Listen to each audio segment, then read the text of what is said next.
Hello बच्चों, welcome back. Final part of south Asia chapter. आज हम लोग डिस्कस करेंगे बहुत ही इम्पोर्टेंट क्वेश्चन जिसका नाम है इंडिया पाकिस्तान के रिश्ते।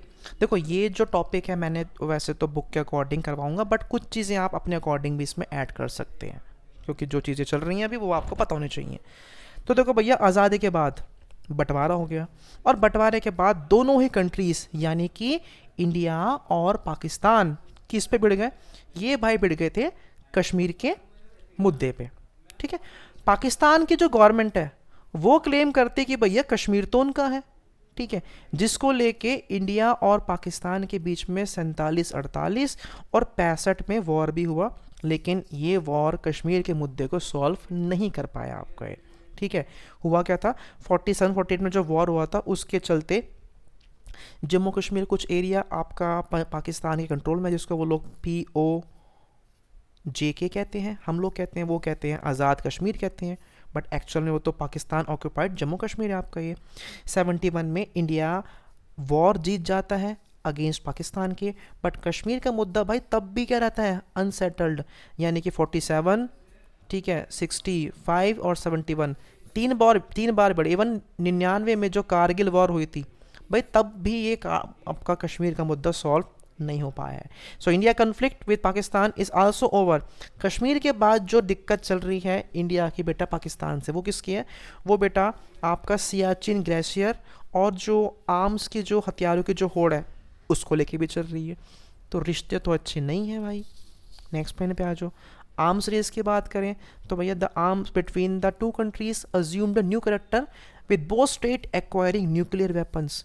भैया अब दोनों कंट्रीज के पास न्यूक्लियर वेपन भी आ चुके हैं, ये भी एक दिक्कत हो चुकी है।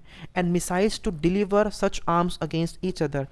1990s के अंदर ऐसी नौबत भी आई थी कि दोनों एक दूसरे के खिलाफ बेटा न्यूक्लियर बमों का इस्तेमाल करने वाले थे। 98 में जब इंडिया ने पोखरण में एक न्यूक्लियर एक्सप्लोजन किया, तो उसके बदले में उसके जवाब में पाकिस्तान ने भी भाई चगाई हिल्स में एक न्यूक्लियर टेस्ट किया। यानी कि पाकिस्तान जो है, पाकिस्तान पूरी बराबरी करना चाह रहा है इंडिया की। ठीक है भाई, बहुत बार ऐसा भी हुआ कि इंडिया पाकिस्तान के बीच में एक डायरेक्ट और फुल स्केल वॉर होती, बट वो डिक्लाइन हो गई। साथ ही साथ में अगर दोनों गवर्नमेंट की बात करें तो दोनों कंट्री की गवर्नमेंट यानी कि इंडियन गवर्नमेंट और पाकिस्तान गवर्नमेंट एक दूसरे पे शक भी करते हैं। चलो, इंडिया को समझ में तो आता है शक करना, पाकिस्तान क्या शक करता है भाई? ये बताओ कमेंट करके, आप क्या शक करता होगा? ठीक है। इंडियन गवर्नमेंट ब्लेम करती है पाकिस्तान गवर्नमेंट के ऊपर कि भैया वो बहुत ज़बरदस्त तो नहीं, बिल्कुल गिरी हुई हरकतें करते हैं कश्मीरी मिलिटेंट्स को ट्रेन करने में। उनको पैसा देते हैं ट्रेनिंग, क्यों? ताकि वो इंडिया में आके आतंकी हमले करें।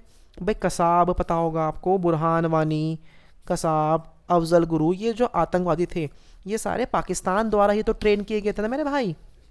नेक्स्ट पॉइंट, भारत ये भी ब्लेम करता है पाकिस्तान के ऊपर कि भैया ये जो खालिस्तानी मिलिटेंट्स हैं उनको आर्म्स के लिए, उनको हथियारों के लिए वो देता है, पैसे देता है। मतलब भारत को तोड़ने के लिए पाकिस्तान हर चीज़ का उपयोग करता है, ये इंडियन गवर्नमेंट ब्लेम कर रही है।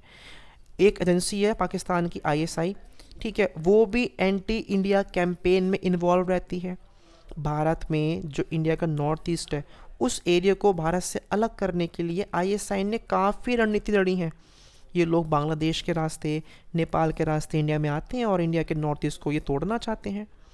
उसके बदले में देखो क्या हुआ, उसके बदले में होता क्या है, अब जो पाकिस्तानी गवर्नमेंट है वो क्या बोलती है, वो बोलती है कि भैया इंडिया जो है ना वो सिंध और बलोच जो पाकिस्तानी क्षेत्र है वहाँ पे ट्रबल क्रिएट करता है।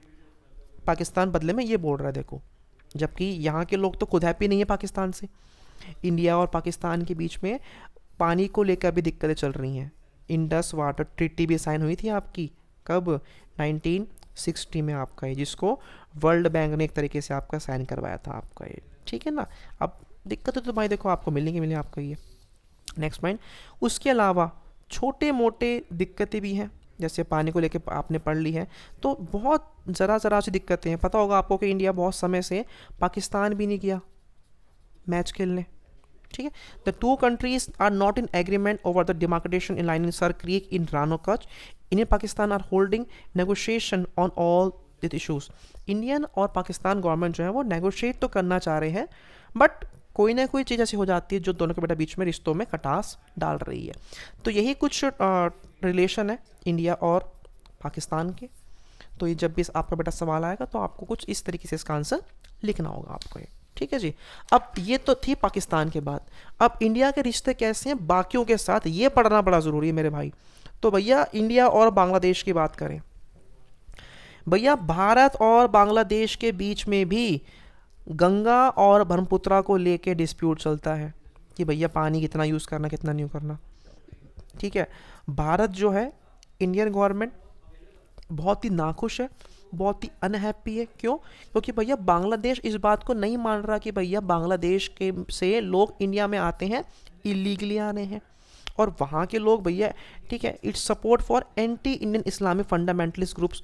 और इंडिया में जो एंटी इंडियन इस्लामिक है, मतलब जो भारत से अलग करना चाह रहे हैं लोगों को, जो तोड़ना चाह रहे हैं भारत को, उसको बांग्लादेश सपोर्ट करता है। ये लोग मानते ही नहीं है चीज़ को, डिनाई करते कैसे, तो बिल्कुल भी नहीं है, ठीक है जी। नेक्स्ट पॉइंट पे आ जाओ। नॉर्थ ईस्ट के अंदर भी बहुत गतिविधियां होती हैं बांग्लादेश से, ये लोग उसको भी नहीं मानते, ठीक है। नेक्स्ट पॉइंट पे आ जाओ। And decision not to export natural gas to India और allow Myanmar to do so through Bangladesh. भैया बांग्लादेश के लोग ये कह रहे हैं कि भैया भारत को आपको नेचुरल गैस एक्सपोर्ट नहीं करनी है, ये भी एक तरीके से दिक्कत है हमारे लिए। Bangladeshi governments have felt that Indian government behaves like a regional bully. अब बांग्लादेश के लोग बोलते हैं कि भाई क्षेत्र का गुंडा है भारत, जो सबको दबा के चाहता रखना आपका, क्योंकि ये रिवर वाटर पे संधि नहीं करता। ये आपके जो चित्तगोंग हिल्स हैं, वहाँ के जो रिबेल्स हैं, उनको भड़काता है, इंडिया भड़काता है कि बांग्लादेश को आप छोड़ दो। और इंडिया जो है वो एक तरीके से बांग्लादेश की नेचुरल गैस को एक्सट्रैक्ट करना चाहता है, और इंडिया जो है अनफेयर है किसमें, ट्रेड में। ये आपस में ब्लेम गेम चल रहा है इंडिया और बांग्लादेश गवर्नमेंट का। The two countries could not resolve their boundary dispute for a long while.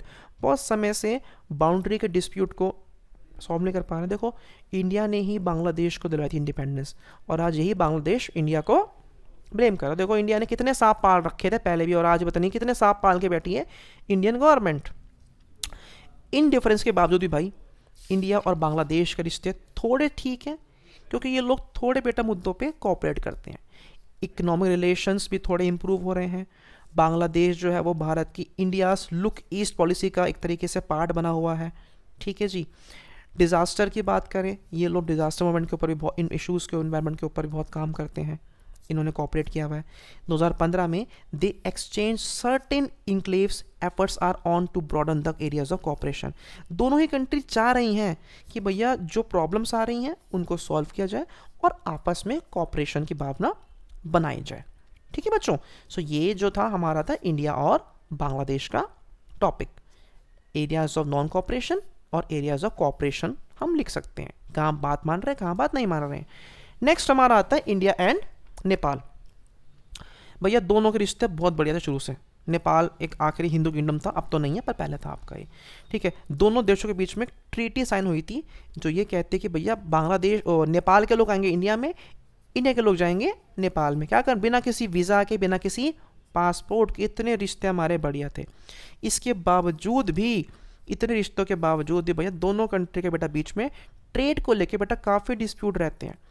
Indian government ने काफ़ी बार अपना दर्द, अपनी चीज़ें जाहिर की हैं, क्योंकि भैया नेपाल के और चाइना के रिश्ते बढ़ रहे हैं, और नेपाल जो है वो एक्शन नहीं लेता एंटी इंडियन एलिमेंट्स पे।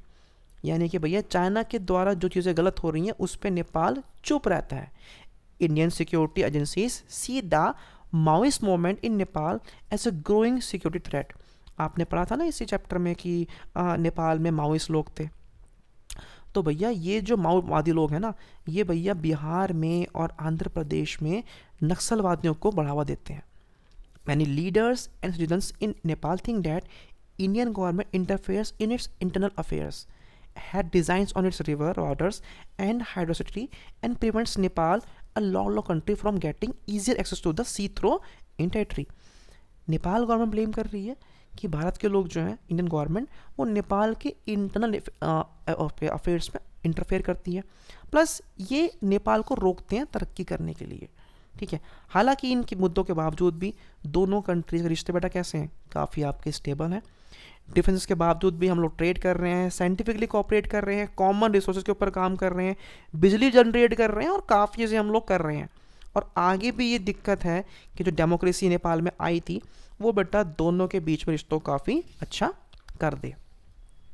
ठीक है। नेक्स्ट बेटा हमारा आता है इंडिया और श्रीलंका के ऊपर।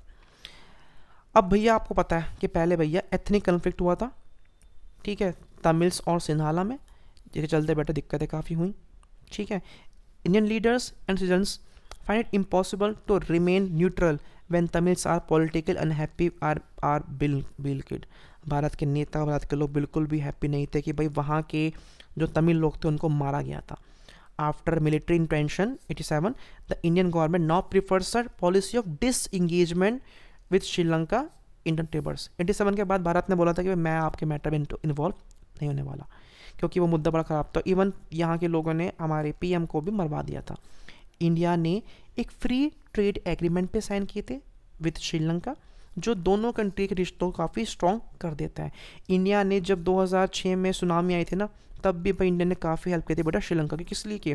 ताकि वहाँ पे चीज़ें थोड़ी सी सही हो सकें। बट वही बात है बेटा, एक तरफा कुछ नहीं होता। श्रीलंका को बेटा हमारे इंडियन तमिल की रिस्पेक्ट करनी चाहिए थी, बट उन्होंने नहीं की, तो वो अब भुगत रहे हैं उस चीज़ का। नेक्स्ट टॉपिक बेटा हमारा आता है इंडिया और भूटान के ऊपर। तो भैया दोनों ही गवर्नमेंट के बीच में रिश्ते अच्छे हैं और इनके बीच कोई मेजर कन्फ्लिक्ट है ही नहीं।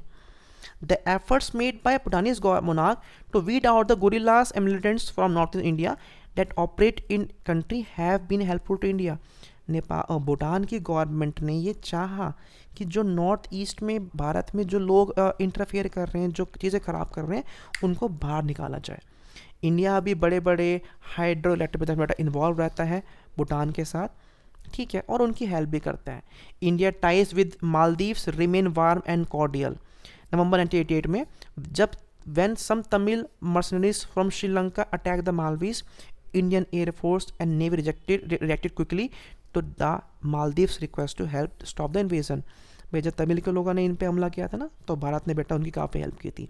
इंडिया काफ़ी इनके टूरिज़्म को बढ़ाने में बेटा काफ़ी जो है जो आप इनकी हेल्प आपकी कर देती है आपकी ये, ठीक है।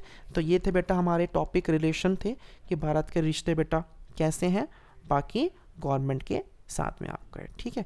तो ये भूटान पढ़ लिया, ये बेटा हमने अपना मालदीव पढ़ लिया आपका, ठीक है।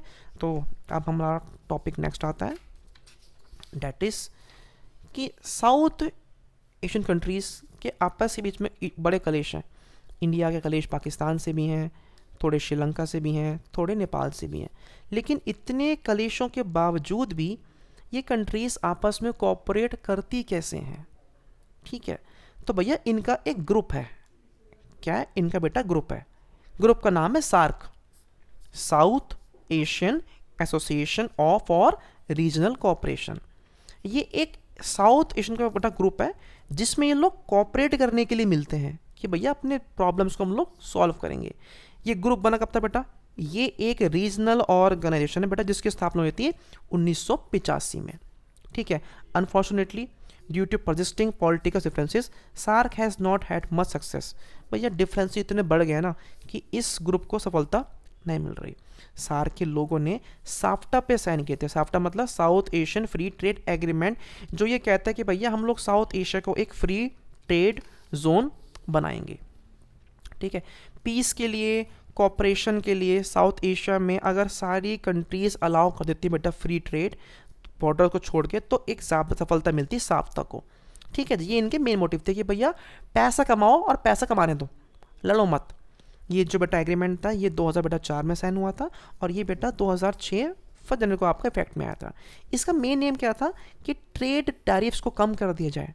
But some of our neighbour fear that SAFTA is a way for India to invade their markets। वही बात है ना, शक वाली बात, ब्लेम वाली बात। इन्होंने बोला कि भाई इंडिया का मेन काम क्या है, दूसरों पे इन्वेड करना, जबकि ऐसा बिल्कुल भी नहीं था आपका ये, ठीक है ना। हमें किसी कंट्री पे इन्वेड नहीं करना था। इंडिया कहती थी भाई कि भैया साफ्ता से सबको मिलता फ़ायदा, हर कोई फ्रीली कर पाता ट्रेड और पॉलिटिकल इशूज़ भी आपके सॉल्व हो जाते। सब in India think that SAFTA is not worth, कुछ लोग कहते हैं कि भैया ये नहीं है और इस पर ट्रबल होते हैं। भारत ने बहुत बार इस पर ट्राइन साइन किए थे एग्रीमेंट, जैसे कि आपका भूटान के साथ, नेपाल के साथ और श्रीलंका के साथ। ठीक है, तो यहाँ बेटा आपका समाप्त हुआ ये चैप्टर। आई होप आपको ये समझ में जब ट्राई हो, अगर वीडियो अच्छी लगी हो आपको मेरी सारी, तो प्लीज़ एक प्यारा सा कमेंट छोड़े। बाकी मिलते हैं आपसे बहुत जल्द नए चैप्टर के साथ। Thank you so much. Her her Mahadev.